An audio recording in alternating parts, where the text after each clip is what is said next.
నూజివీడు మండలం గొల్లపల్లి గ్రామంలోని శ్రీ అన్నే రామకృష్ణయ్య జిల్లా పరిషత్ ఉన్నత పాఠశాలలో శుక్రవారం మెగా పీటీఎం 4.0 కార్యక్రమం అనంతరం మధ్యాహ్న భోజనానికి స్వయంగా లైన్లో నిలబడి వడ్డించుకుని పిల్లలతో కలిసి రాష్ట్ర గృహ నిర్మాణ సమాచార పౌర సంబంధాల శాఖ మంత్రి కొలుసు పార్థసారథి సహా పంక్తి భోజనం చేశారు.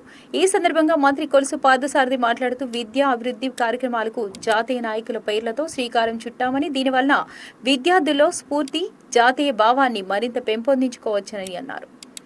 మధ్యాహ్న భోజనం రుచి పరిణామం లోపిస్తే చర్యలు తప్పవని హెచ్చరించారు. ప్రతి విద్యార్థికి పౌష్టికాహారం అందించాలనే లక్ష్యంతో మంచి మెనూ రూపొందించి డొక్కా సీతమ్మ పేరిట మధ్యాహ్న భోజన పథకాన్ని అమలు చేస్తున్నామని అన్నారు.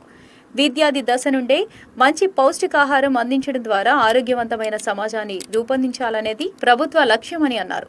ఈ కార్యక్రమంలో సబ్ కలెక్టర్ బొల్లిపల్లి వినూత్న, జిల్లా విద్యాశాఖ అధికారి ఎం వెంకట లక్ష్మమ్మ, డిప్యూటీ విద్యాశాఖ అధికారి డాక్టర్ పిఎస్ సుధాకర్, మండల విద్యాశాఖ అధికారులు, వివిధ శాఖల అధికారులు, ప్రధాన ఉపాధ్యాయులు, జి శారద, ఉపాధ్యాయులు, నాన్ టీచింగ్ సిబ్బంది, విద్యార్థిని విద్యార్థులు, వారి తల్లిదండ్రులు పాల్గొన్నారు.